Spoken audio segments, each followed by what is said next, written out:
Welcome to the Retro Video Store Podcast.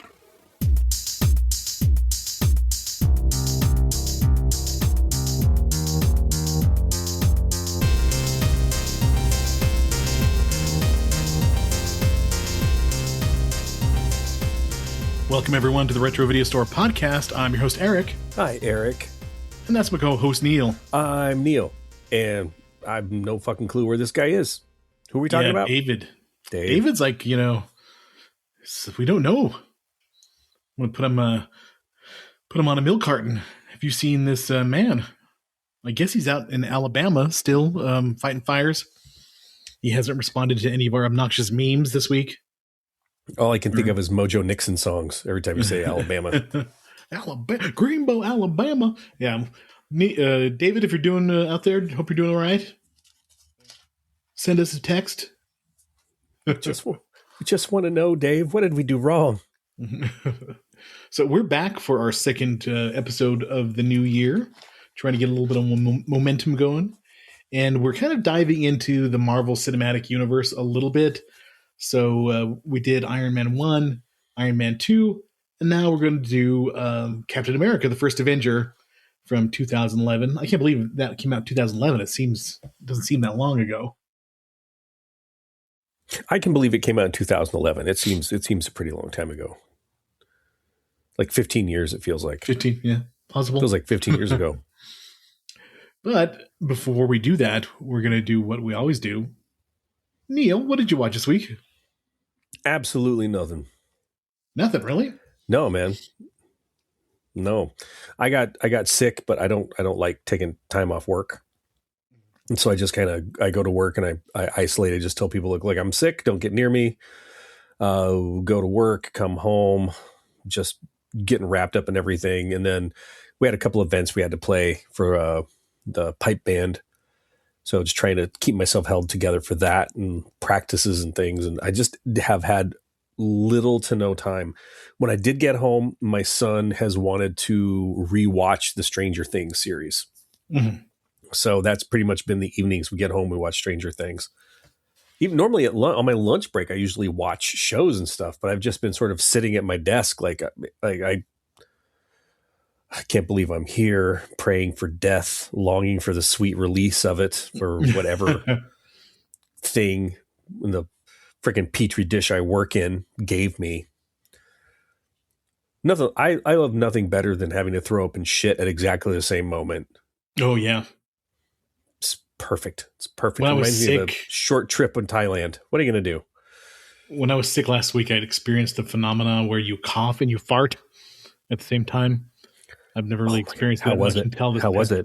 It was scary. How was it? Was it good? Was it good? Oh my God. And you felt like you were dying, and yeah, it's a little rough. I'm getting to the age where I'm not sure I trust my farts anymore. Yeah. Mm-hmm. I try to, but sometimes you go like, yeah, no, I'm not worth the gamble. And you gotta wait, like, oh, was that just warm air or is that moist? Hold on. Hold on. And then you gotta walk, and then you gotta feel like if you get a little extra lubrication between the cheeks. Yeah. You know what I need to hear now from you, Neil? What do you need to hear now? Is your Christopher Lambert laugh. I'm thinking about that all week since we did Highlander, and you do such a perfect Christopher Lambert laugh. He's a simple man with simple pleasures, folks. All right. Were there sports or some shit? Because I saw almost nothing from you on social media about like football. I watched a shitload of football, a lot. It was the national championship series was this past week. So where were you? Normally you've got like 6 or 7 posts talking shit or angry or lamenting. There was nothing. Well, I don't want to curse the team that I want to win by hyping them up. You know what I mean? Oh, I don't want to talk shit. What team is that? Right now, the Cinderella story of the college football season is Indiana. The Indiana Hoosiers, who are the worst, statistically the worst record of any major football program out there. They get a new coach. He brought them to 13-2 last year, and now they're 15-0. And if they win this next game on the 19th against Miami, it will be the biggest turnaround in all of college sports.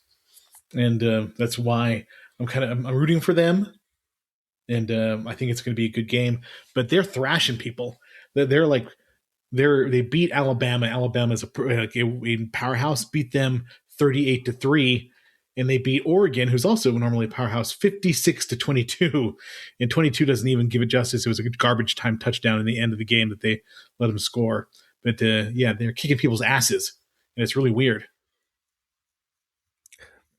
I can feel your passion for the sports ball through the screen. I can feel the sports ball washing over me.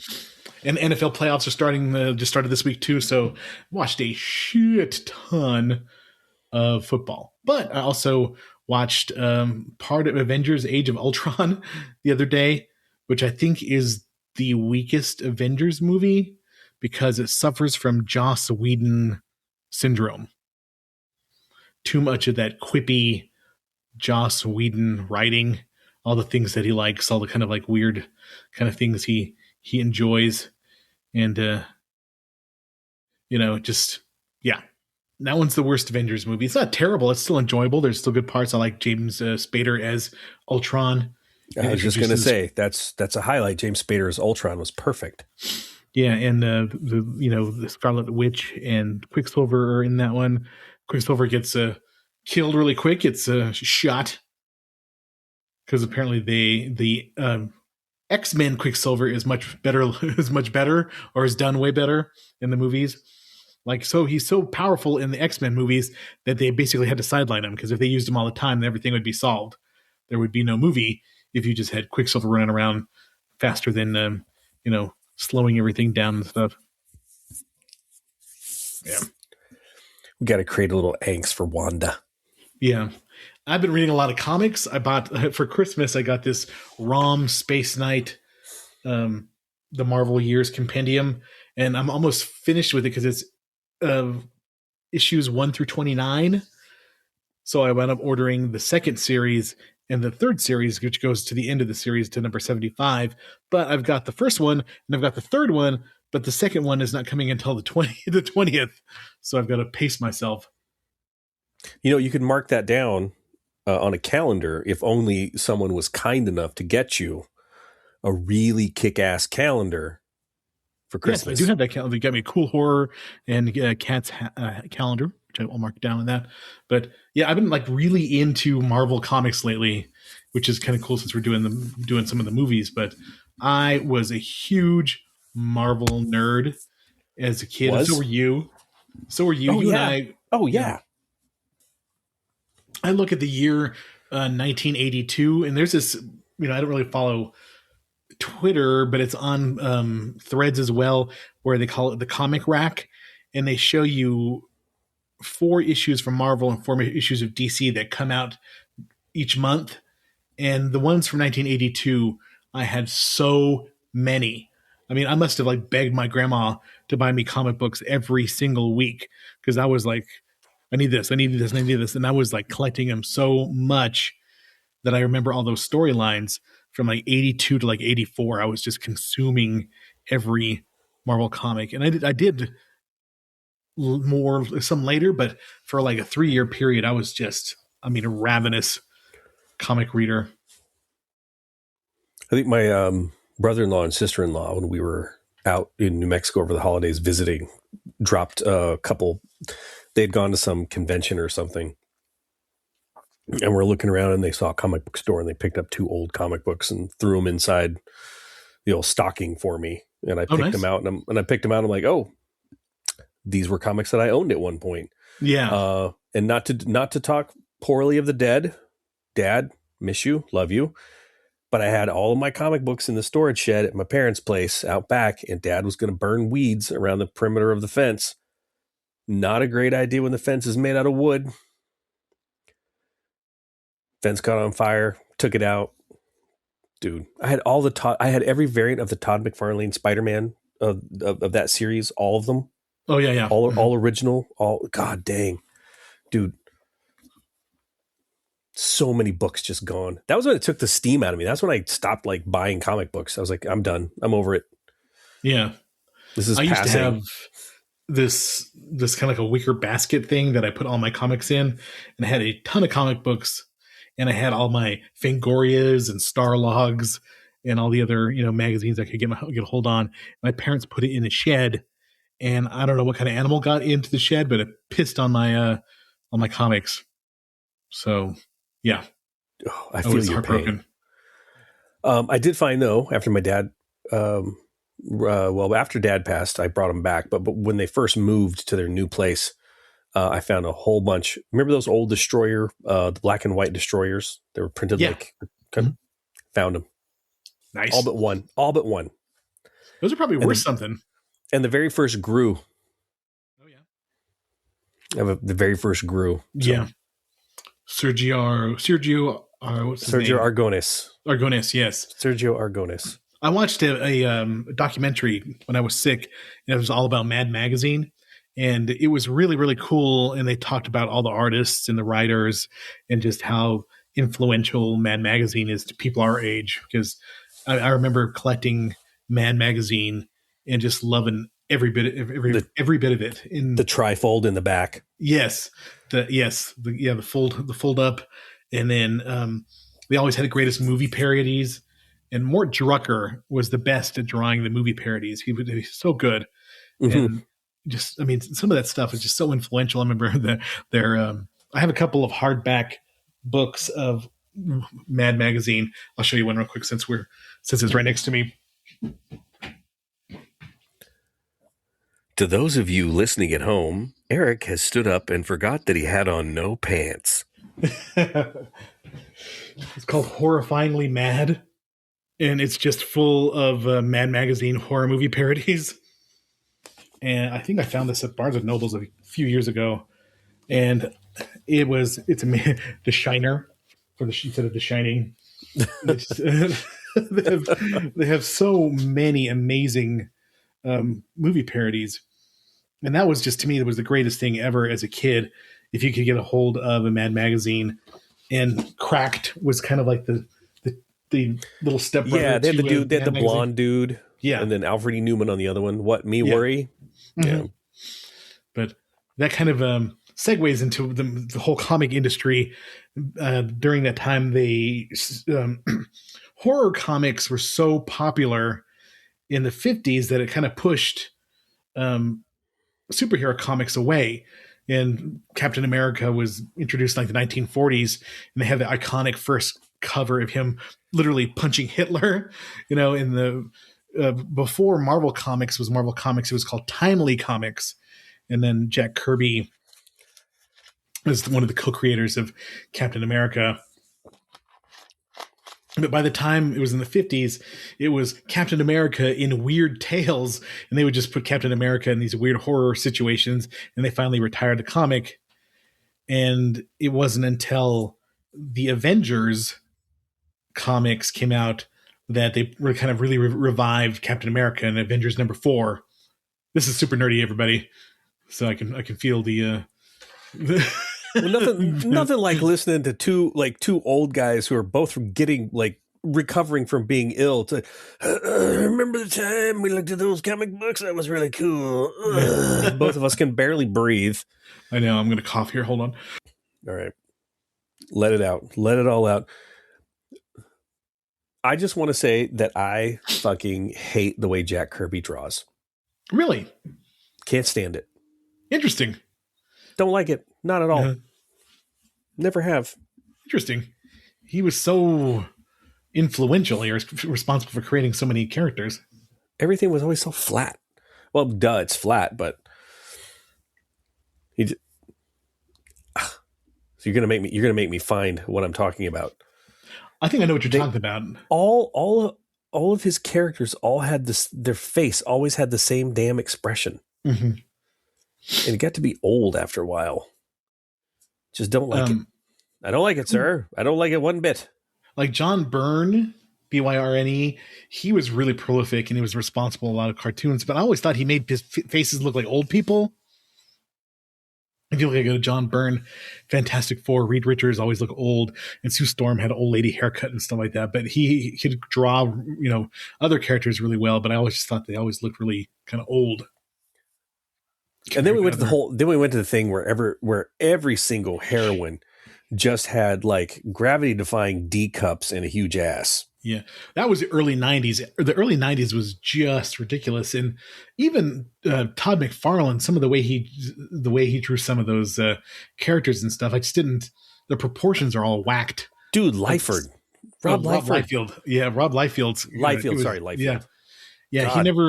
Every character had 50 pouches on their legs, and you can never draw feet, so you never saw any perspective of the feet. Look, if you want to see something funny, and this is related to the podcast, look up Rob Liefeld's Captain America. It is so funny. I mean, this person is just anatomically a disaster. It's one of the funniest things I've ever seen in my entire life. It's just how did they say, okay, this is good? It was terrible. Oh my God. Look at Rob Liefeld's Captain America. Look at them titties on Captain America. Everything looks so weird. Well, it's funny because the one I'm looking at actually has a picture of Arnold next to it. So it's like he did his chest in 3/4 profile, and it's so weird. And then his shoulders in pure profile. It's very, very strange. Yeah. Neil, being an art teacher, knows what he's talking about when it comes to these these things way more than I do. But I just know it looks like shit. That's like when you see it, it just looks terrible. But all right, let's get into the meat and potatoes of Captain America: The First Avenger. When did you see this movie? 2011. Yeah, this was in theater experience for me. Oh my God, yeah. Neil copied it and pasted that picture, but yeah, it looks so bad. I mean, his chest sticks out so much. Like, how the hell can he walk? And his neck is pushed way back. Yeah. It looks like shit. Yeah. All right, hit us with the Internet Movie Database tagline. Steve Rogers, a rejected military soldier, transforms into Captain America after taking a dose of soup. Okay, well, hold on. Fuck this. God damn. A rejected military soldier. Yeah, he wasn't a soldier. How do you reject a soldier? He wanted to be a soldier and was rejected from What other kind of soldiers do you have other than the military? Unless you're like you dance for Beyonce. These are my soldiers. Yeah. Holy, I just couldn't get past. Okay, sorry. Steve Rogers, a rejected military soldier, transforms into Captain America after taking a dose of a super soldier serum. But being Captain America comes at a price as he attempts to take down a warmonger and a terrorist organization. That is one of the worst Internet Movie Database taglines I've seen in a while. Yeah, we've read some doozies too. That one's something else. Take down a warmonger and a terrorist organization. Not really. It's just the German Hydra that it's like the part of the German army that happens to be Hydra. So it's not really a terrorist organization. They are an arm of the German with the double-fisted Hail Hydra. Hail Hydra. Came out in 2011. It was it was directed by Joe Johnston. Joe Johnston has a really good career. He's done some good movies. Not only is he a visual effects artist, he's done some really good movies. He did Honey, I Shrunk the Kids. That's a great movie. Maybe we should do that sometime. Have we done that one? I don't think we have.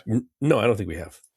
He did The Rocketeer, which is a really good kind of 40 superhero movie with Jennifer Connelly looking amazing in that movie. Which worked really well because you could see the Rocketeer all over this thing. Mm-hmm. Yeah, I think he was the right man for this job because it has that same aesthetic. He did The Page Master, which is a live-action TV series I don't remember, but it's starring Macaulay Culkin, Christopher Lloyd, Whoopi Goldberg, Patrick Stewart, Leonard Nimoy. Interesting. Jumanji, the original Jumanji, that was a good one. He was responsible for that. October Sky, which is a fun movie. Jurassic Park 3, which is not a good movie. No. Hidalgo with the what's his name? Viggo Mortensen. Viggo Mortensen. He did the 2010 Wolfman with Anthony Hopkins and Benicio del Toro. There are some good transformations in that movie, but I don't really remember the movie at all. No, that's all I remember is the transformations. Yeah. Then he did Captain America: The First Avenger, and then Not Safe for Work, which is a weird movie that, no idea. And then he did The Nutcracker and the Four Realms, which is a Christmas fantasy movie. But before that, he was responsible for a lot of. He was a visual effects artist in Star Wars, The Empire Strikes Back, Raiders of the Lost Ark, Return of the Jedi, Indiana Jones and Temple of Doom, Howard the Duck, Batteries Not Included, Willow, Always, and he designed the Iron Giant. So this guy's pretty cool. He did a lot of cool shit. Definitely we can forgive him for a couple of those films. Yeah, so exactly. We can. Some really cool stuff. So Joe Johnston, still alive, 75. Yeah, but he's responsible for some cool stuff. The writers are Christopher Marcus and Stephen McFeely. These guys are, I would think, the best combo in the Marvel Cinematic Universe for writing the best movies. They are responsible for Captain America: The First Avenger, Thor: The Dark World, Captain America: The Winter Soldier, Civil War, Infinity War, and Endgame. So they kind of know what they're doing about putting all these characters together in a good way. They did a movie called The Gray Man, which I have not seen. And then they did The Electric State, which I heard is a bad movie that was on Netflix as well. It didn't get good reviews, but for as far as our Marvel stuff, they did a pretty good job. And they did the Lion, the Witch, and the Wardrobe. I have not seen the other two Chronicles of Narnia movies, but I thought The Lion, the Witch, and the Wardrobe was really good. For a propaganda film. For Jesus. What's Kanye got to do with that? Nothing. Do you remember the 70s Lion, the Witch, and the Wardrobe? Yes, I do. Oh, man. I used to watch the shit out of that. I love that as a kid. When poor Aslan got his hair cut and everything like that. Oh, tears. I just remember the cartoon. The cartoon made it so brutal. Yeah, it did. The cartoon made it really, really brutal. Yep, but this is the last Marvel movie that was distributed by Paramount. Marvel Studios started distributing their own movies and eventually were bought up by Disney, but Paramount was the distributor for a lot of the early Marvel films. I kind of want to do the Hulk, the one with Edward Norton, because it's not really that bad. I like Tim Roth as the Abomination in that one. Mm-hmm. And we have to do that sometime as we're talking about. We might. I'm taking a look at the estimated budget here, like between 140 to 216.7 million. So let's go 217 million. So somewhere between 140 to 217 million. We'll just juggle that around. Just somewhere roughly in between those two numbers. That's how much it cost. What is interesting is it wasn't a huge hit. This one made $370 million. I mean, it made over its budget, but it wasn't like the big hits like people expect Marvel movies to be now. If you're not making $1 billion as a Marvel movie, you're a total flop.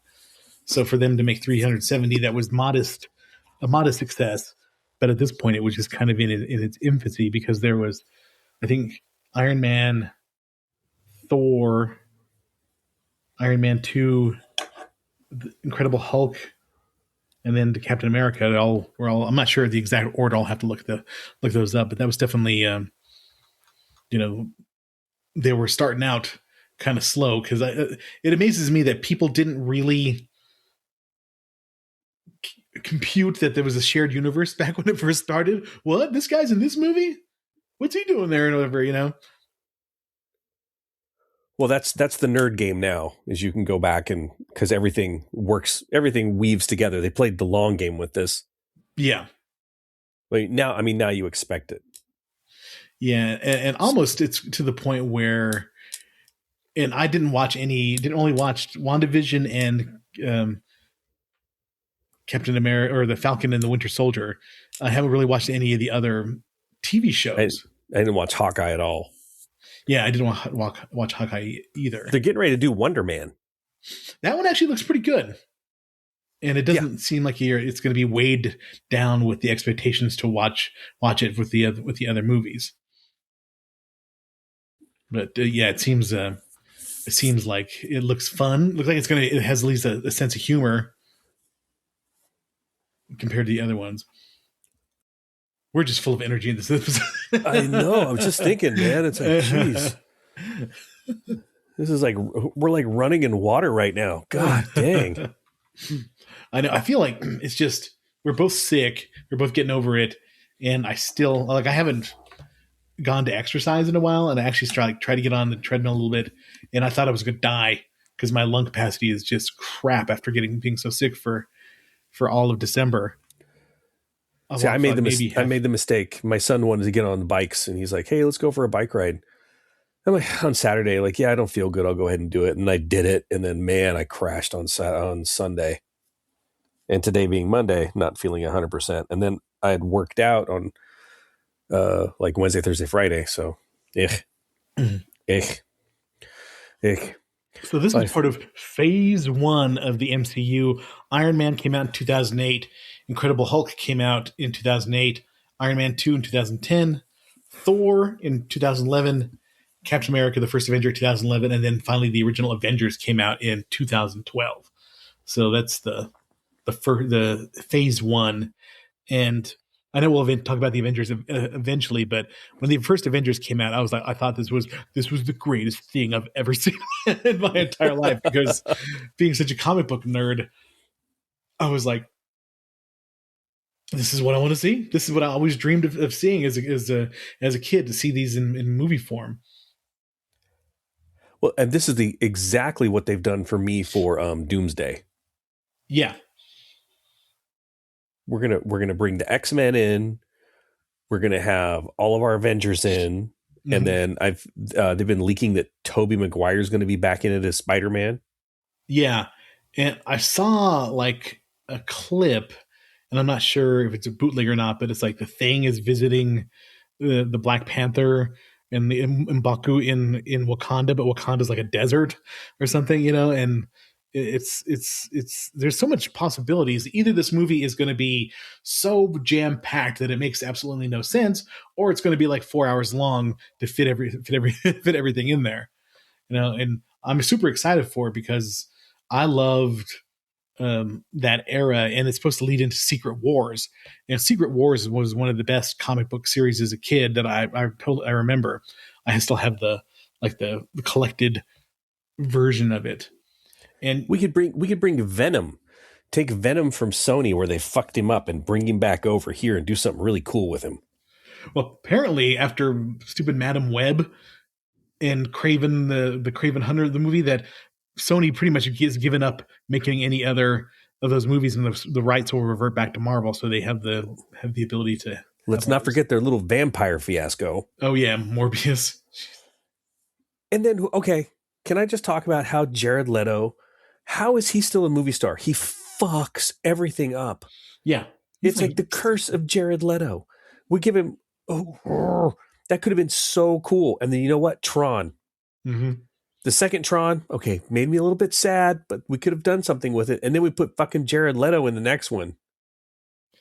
Yeah, it's out on Disney Plus, but I haven't watched it yet. The visuals look good, but yeah, he ruins franchises. Just destroying. Well, the whole thing about Sony, I don't know what the hell they're thinking about. It's like, why make movies about Spider-Man villains without Spider-Man? I don't give a shit about how Kraven the Hunter was as a kid or how he came to be. I just remember him hunting down Spider-Man. Morbius the same way. Madam Web was a total side character. I didn't even know anything about her. I just remember that she was an old woman and that Spider-Man saved her from the Juggernaut. I remember as a kid. That's all I remember. And then, taking a villain and then turning him into the hero. Yeah.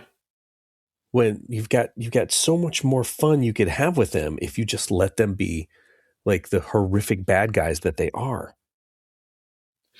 Well, I know we've talked about this in our original Spider-Man podcast, but looking at the prosthetic mask they had for the Green Goblin in the original Spider-Man, why didn't they use that? That was fucking scary as hell. Have you seen the videos of that? Yeah, that would have been so freaking creepy. Yeah, it looked awesome.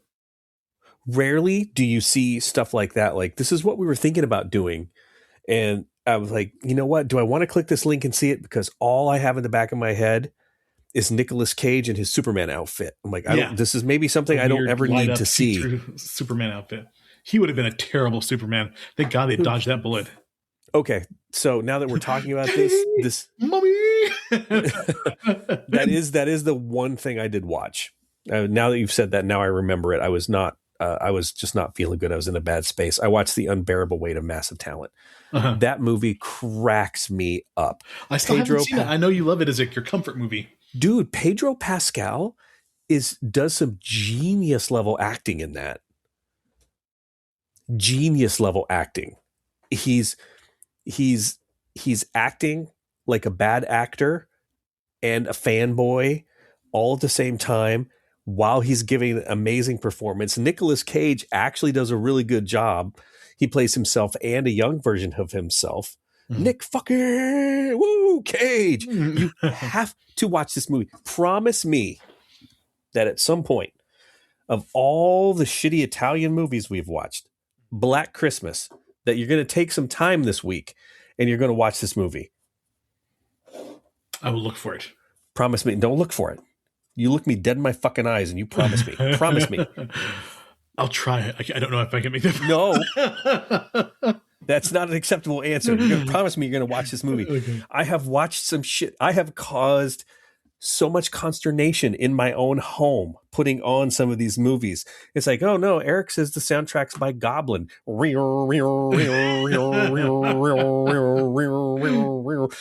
In the background, what the fuck is your friend having us fucking watch right now? All this. You're gonna watch this movie, Eric. Audience at home, you cannot see what Neil sees, but he can. Behind me is my gigantic rack of records.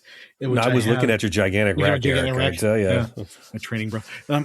I do have Deep Red by Goblin on vinyl. Fuck. I have Suspiria on vinyl. Watch that movie. Okay. Watch the movie. Oh, going back to Captain America a little bit. Do you remember the crappy 70s Captain America movies? There was like 2 of them. They were made for TV movies. Oh, yeah, made for TV movies with his clear plastic shield. Yes, I always thought that was so lame. The clear plastic shield. Yeah. He had a cool motorcycle, though, which he could throw up perfectly onto a bridge and, not damage it or anything like that. Yeah. I watched that first one because I had a concussion. Mm-hmm. And I got to stay home because normally my parents made us go to church like 3 times a week. And I was at home on the couch because I had a severe concussion. And I got to watch that movie. Nice. And I was throwing up a lot too. Oh, that sucks. In the 70s, they tried to recreate or tried to do adaptations of superhero TV shows. Of course, The Incredible Hulk being the most successful out of all of those. But there was a Spider-Man TV series in the 70s. I still love that show. His webs look so lame and stuff, but I used to love to watch him climb up the wall. Didn't I send you the link to that figure, the figurine? Yes. Mm-hmm. God, that was so great. But it's just one of those things. Like, as a responsible adult, I can't say to myself that this is something I need to buy because we're gonna be moving in a couple of years and we got to get rid of all of our shit anyway. So, oh my God, yeah. But the 70s so Spider-Man TV series was pretty damn awesome. There was Hulk, obviously we talked about that, but then there was Captain America had a couple of TV movies. There was a Doctor Strange TV movie, which is hilarious. If you look at him, he looks like he's like a 70s swinger with a big gold medallion and hairy chest and stuff like that. I'm like, what's going on here? Looking a little bit greasy. All right. I know we've talked about this before, but I can never remember the name of the movie. And it's like a made-for-TV movie where the guy gets shot by some gangsters and is paralyzed, but he puts himself in like a suit, like kind of like an Iron Man suit, where he he takes the people down and stuff like that. I remember watching it and going, "This is pretty cool." I never turned it into a series or anything like that, but as a kid, I thought that was so damn cool. And it was a like a superhero movie. But Talking about Exo Man or Mantis? Exo Man, I'm pretty sure is his Exo Man. Yeah, that's probably it. 1977 film Exo Man. Oh, that's it. Totally it. Yeah, Made for it's got to TV be Exo superhero Man film. or Mantis because 1977. If you look at it, it looks freaking hilarious. But man, I love that show as a kid. It came out in 77, so I probably had to watch it like on like a Superstation rerun or something.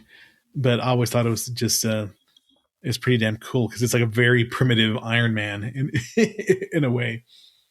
But that was fucking cool as a kid. And there was the Man from Atlantis.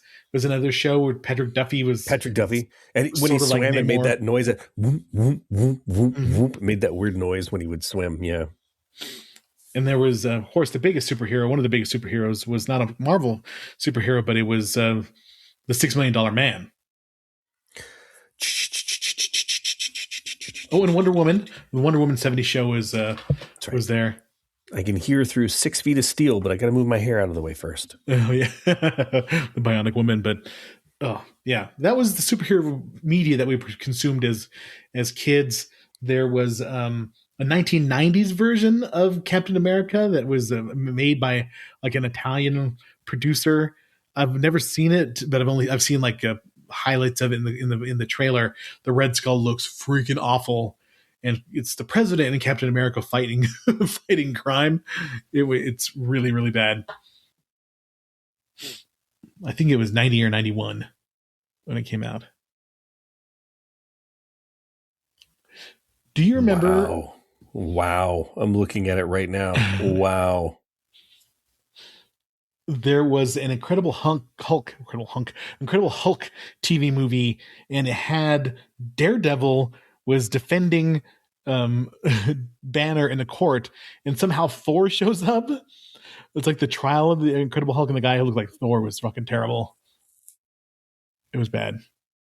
I'm not even pulling that one out of the memory bank. That one? Oh yeah, it was really, really bad. So anyway, Chris Evans is probably the best cast superhero. He is Captain America, or he does such a good job in the role that he has that kind of like that persona that fits the role so well. Just like Robert Downey Jr. as Tony Stark.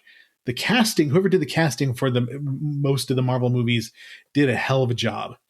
That you kind of see those people as those characters. Chris Hemsworth obviously is a really good Thor, and just the casting was so important. Haley Atwell is Peggy Carter.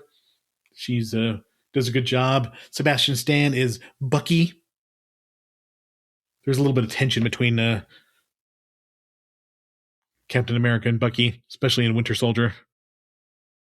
You think? A little bit? A little bit. Tommy Lee Jones was good in this. As Colonel Hugo Weaving did a really good job as the Red Skull, and Toby Jones is the evil scientist that helps everybody out, who's behind Hydra, who uploads himself into 70s computers in the Winter Soldier. Zola. Dr. Zola. Do you want to hit us with the critical consensus? Oh, dang. I thought I'd put more. Hold on. I'll have to edit this out. I'll have to paste in the better critical consensus. Hold on.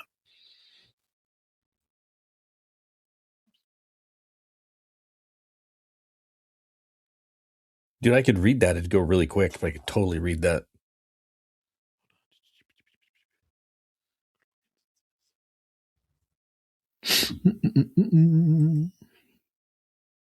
There you go. Okay. All right. Rotten Tomatoes gives it an approval rating of 80%. That gives it an average score of 7 of 10. That's based on 276 reviews. And the consensus reads, with plenty of pulpy action, a pleasantly retro vibe, and a handful of fine performances, Captain America is solidly old-fashioned blockbuster entertainment. A Metacritic, with a weighted average score, rates the film 66 out of 100 based on 43 reviews from critics, indicating generally favorable and audiences polled by CinemaScore gave the film an average rating of A-. Roger Moore, 007 of the Orlando Sentinel, gave Captain America, the First Avenger, a positive review, saying, Johnston has delivered a light, clever, and deftly balanced adventure picture with real lump-in-the-throat nostalgia, with Nazis who make the best villains, and with loving references to Star Wars and Raiders of the Lost Ark. Roger Ebert of the Chicago Sun-Times remarked, I enjoyed the movie. I appreciated the 1940s period settings and costumes, which were a break with the usual generic cityscapes. I admired the way that director Joe Johnston propelled the narrative. I got a sense of a broad story rather than the impression of a series of sensational set pieces. If Marvel is wise, it will take this and Iron Man as its templates. A.O. Scott of the New York Times declared it pretty good fun. Yeah, pretty good fun. I wonder how much money that guy makes a year. What are you going to say about the movie? It's pretty good fun. Check, please. Karina Longworth of The Village Voice gave the film a negative review because she was not feeling it, calling it a hokey, hacky 2-hour-plus exercise in franchise transition, price gouging, complete with utterly unnecessarily post-converted 3D. Karina's a lot of fun at parties, by the way. Peter DeBrugge of Variety said, Captain America, the First Avenger plays like a by-the-numbers prequel for Marvel Studios' forthcoming The Avengers movie. No fucking shit, Peter. Kurt Honeycutt of The Hollywood Reporter had mixed feelings about the film, writing, as the last Marvel prequel that includes 2 Iron Men and Incredible Hulk movies before next summer's The Avengers, this one feels perhaps a little too simplistic and routine. Oddly enough, that was a critique his wife had of him.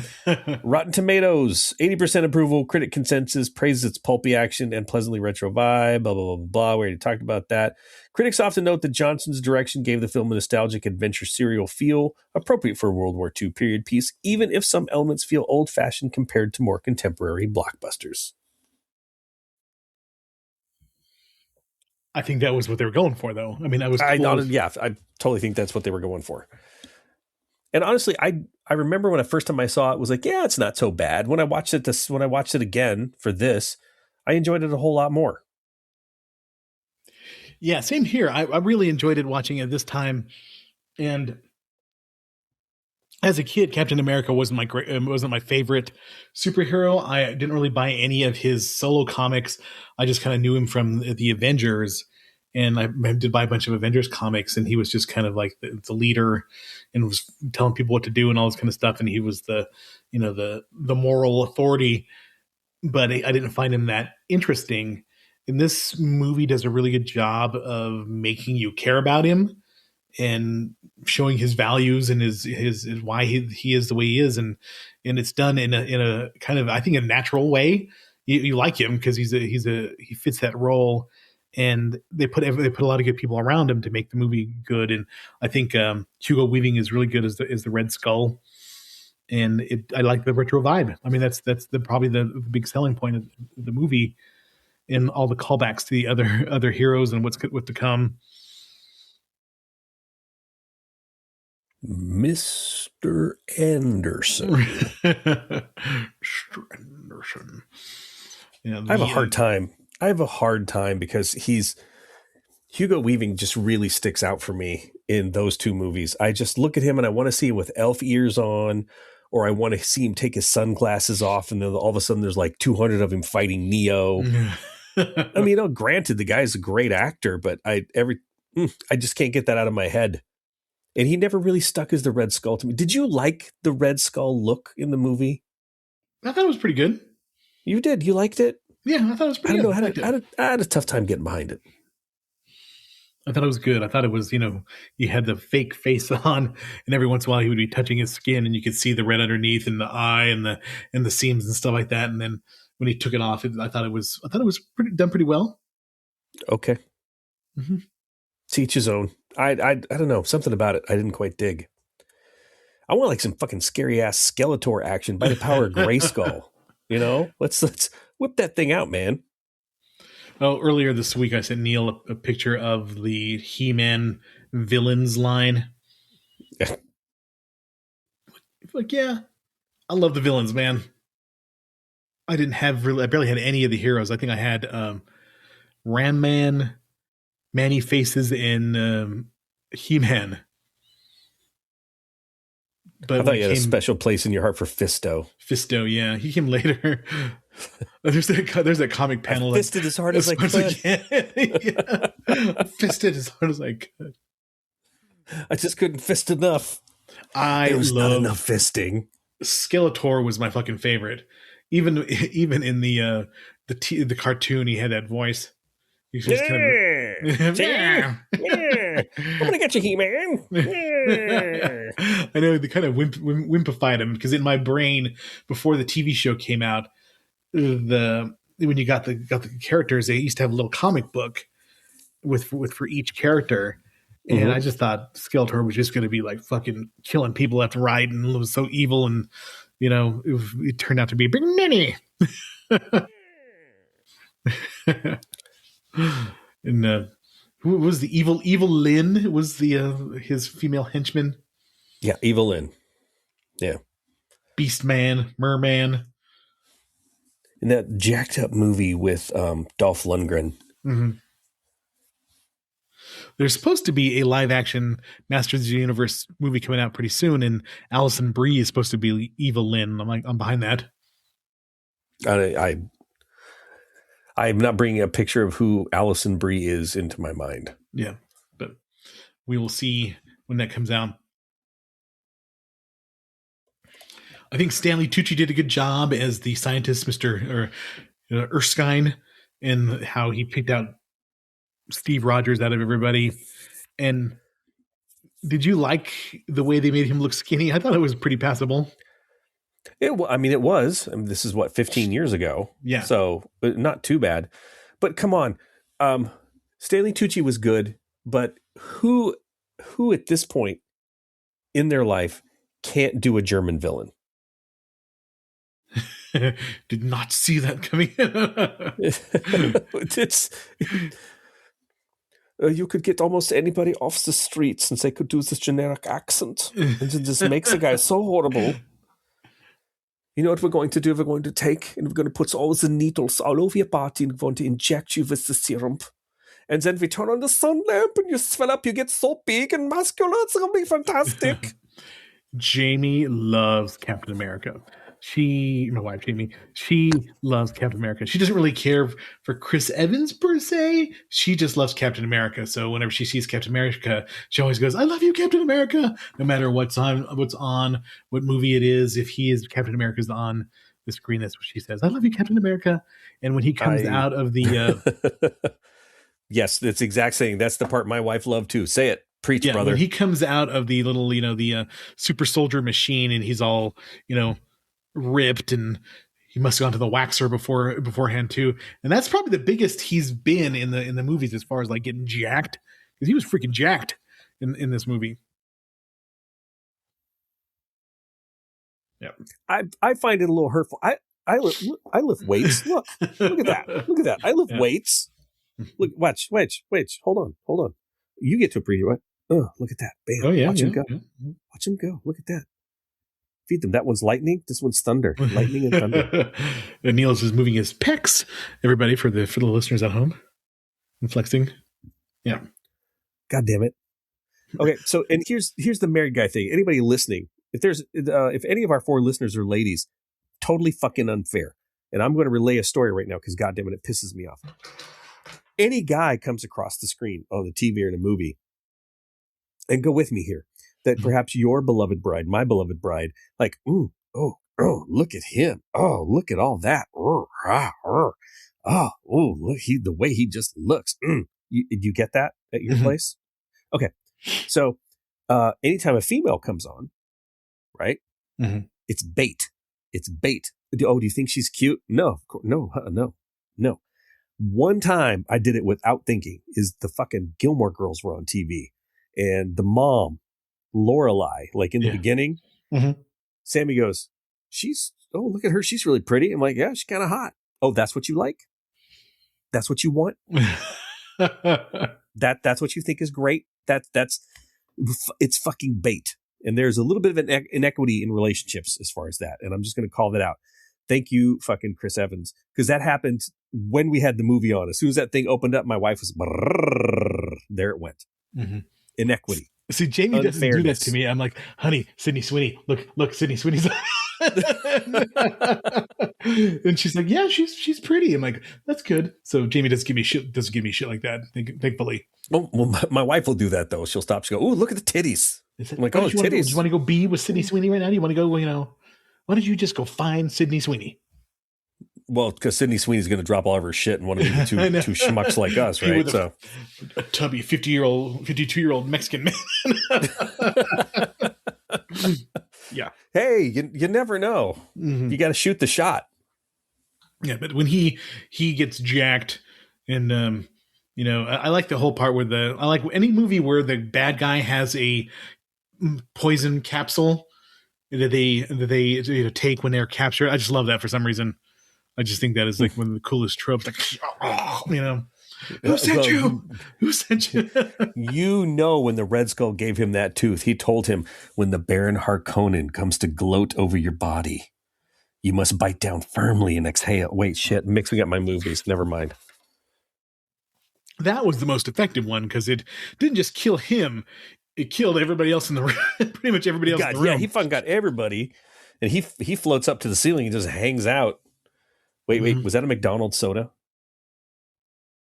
Yes. Oh God, yeah. Those are the best fountain drinks.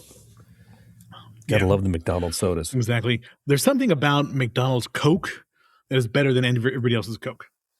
Coca-Cola and McDonald's and Chick-fil-A. Chick-fil-A has good. Chick-fil-A, man, there's no flavor. I don't get why people like it. I've had it. I don't get it. There's nothing to it. It's like salt and pepper. That's the way I feel about Raising Cane's. Raising Cane's is the blandest goddamn chicken I've ever had in my entire life. Like, who eats this? It's so bland. I've never had Raising Cane's. It sucks. Don't ever go. Yeah. It sucks. You get like bland fries, bland chicken, and a little piece of like Texas toast, which is equally as bland. And they have like Cane's sauce, which is supposed to be their signature sauce that tastes like shit. So. Well, there went that sponsor money right there, just right out the fucking window. Only people want to sponsor us are bottle shaving companies. Yeah. So you're right. It's been 52 minutes and we've talked fuck all about the movie. We've talked a little bit about it. It's kind of like, what was your favorite part of the movie? Okay. Honestly, my favorite parts of the movie were the two instances of character building. Of we're establishing who he is. Mm-hmm. Like, all right, guys, this is the halfway point. You got to get up here and get this flag. And they're all struggling. And he goes over and he pulls the pin and the thing falls down. And the other one, when Tommy Lee Jones is like, you don't know what it takes, blah, blah, blah, blah, blah. Because Tommy Lee Jones was chewing up the scenes. Tommy Lee Jones was so fucking good. He was so enjoyable. Pulls the pin on the grenade, throws it, and he jumps on it. Yeah, that's a good part. And he's holding it. And then he like lets go for a second, like, get away, goes back. Hurry up, run! Goes back to cover up the grenade. Yeah, that I enjoyed because it was like you said. This is setting up who he is and why he is the way he is, and that was kind of showing. Hey, I saw this in him earlier when he has attempted 5 times. He's a good man. He's a good man in his heart. This where he is good. It amplifies what is good. Also amplifies what is bad. Which we see in John Walker from the Thunderbolts. He's a Captain Dickhead. I like that about his character in Falcon and the Winter Soldier and in Thunderbolts is like he's supposed to be Captain America, but he's got anger issues and he's just generally not a great person. But he sometimes tries to be okay. Sometimes tries to be good. Yeah, and not horribly bright. Yeah. Thunderbolts is underrated. I felt like that is probably one of the better Marvel movies as of late, and it was way better than I thought it was going to be. You have the Tesseract. I did. Did you notice? Yes. Neil has a light up version of the Tesseract, the MacGuffin of the MCU for the first couple of movies. Not that I am a nerd and would have stuff like that, like a light up Tesseract just available. It's weird because all the collectibles I have are cubes. I have the Lament configuration. I have this. You have all those fucking albums behind you. Whatever. I have a dictionary of the Marvel Universe down there as well, where it talks about every single character. And I think the movie, my favorite parts of the movie are the montages of him kicking ass.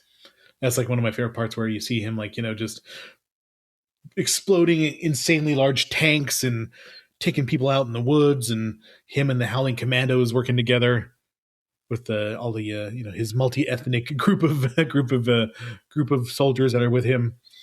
And I thought that was really cool. That was kind of like exactly what you wanted to see from what you picture from the comic books. Is all those people from the Howling Commandos when they would go to do the flashbacks from him in the 40s. Yeah. And you got to have the scene, of course, everybody's walking and he's in front, and they've all got to have like their iconic looks. And yeah. We've got to set up here's got the shield now. Here's all the cool shit he can do with the shield. Yeah.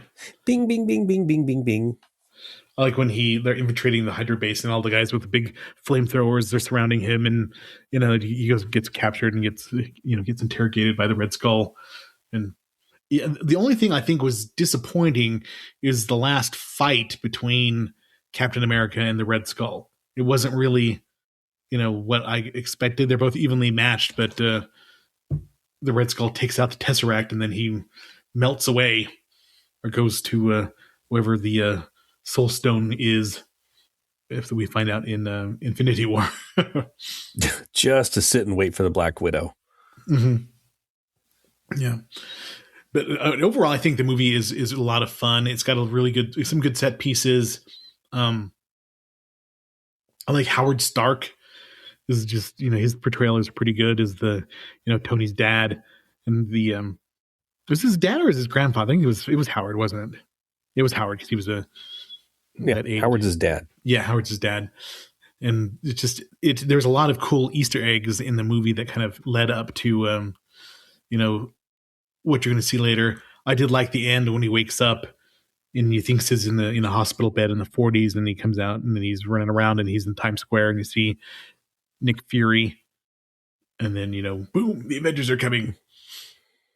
You're going to save the world.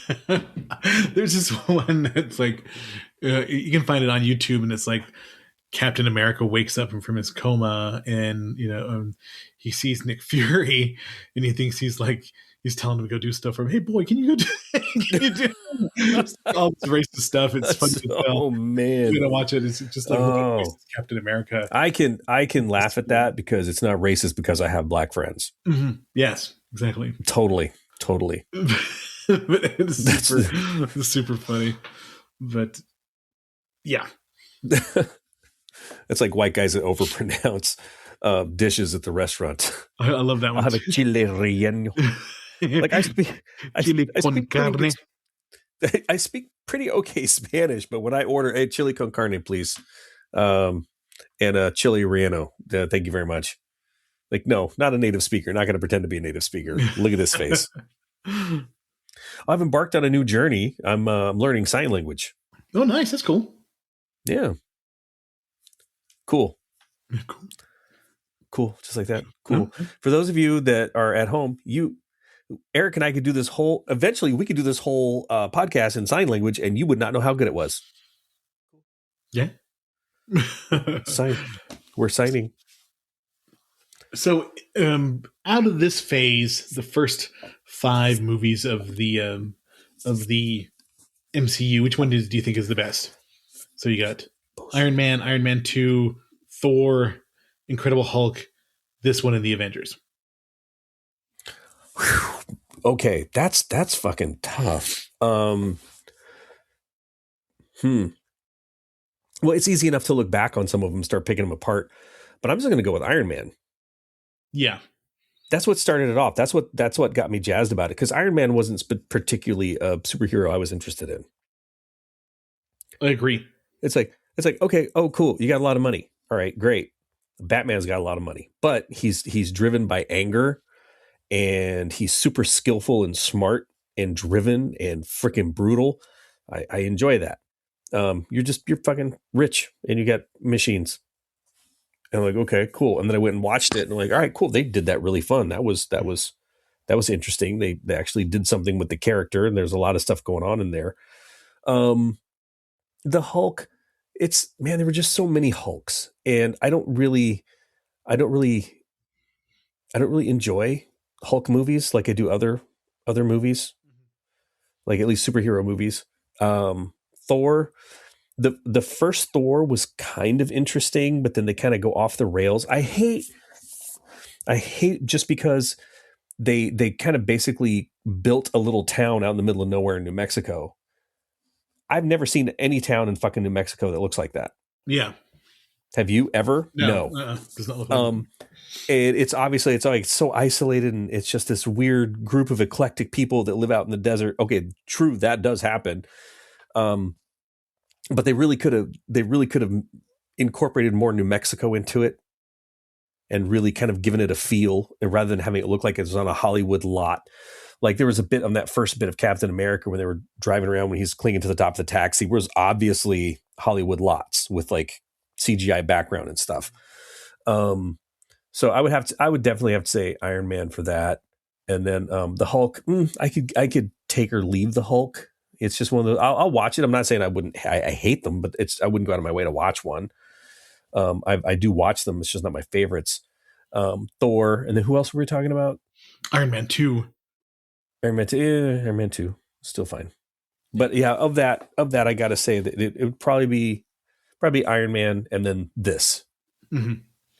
As far as world building, I think the original Iron Man really was, Tony Stark and Robert Downey Jr.'s, being cast as him was the perfect casting.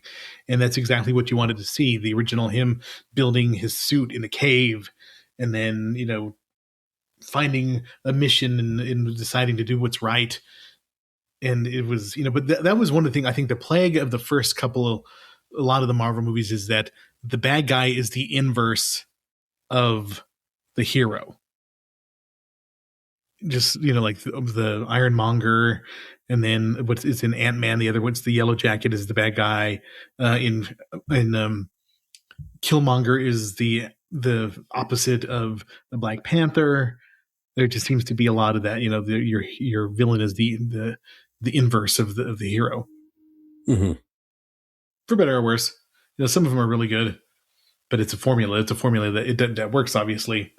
And compared to the DC movies that were being put out, it was pretty good. Except for the Batman Begins and the Dark Knight. Not so much the Dark Knight Rises. Those were pretty good. Bane. What are you doing here? I'm trying to pronounce words. We need to do Dark Knight Rises. We haven't done that one yet. We've done Dark Knight and Batman Begins, but not the Dark Knight Rises. Do we? Well, do we really though? I was seeing that.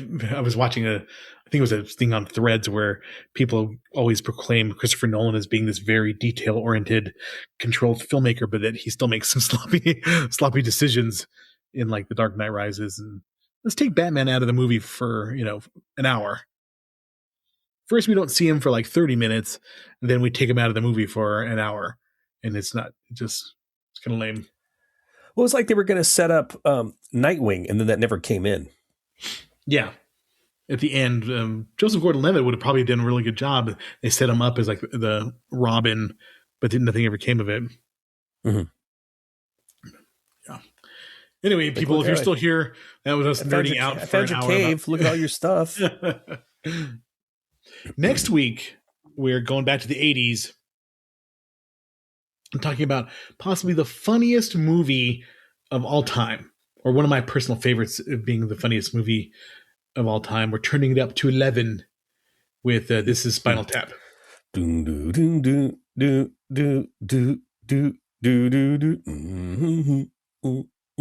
So if you want to hear us quote a movie for an hour, then you'll see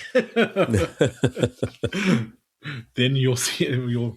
It's on HBO Max, so check it out. But thank you so much for listening. And next week maybe we'll be a little more high energy, but we're both still reeling. Neil more than either right now. Yeah, today was a tough day. Glad it's over. All right, thanks everybody. Everybody have a good week. Thank you for listening to the Retro Video Store Podcast.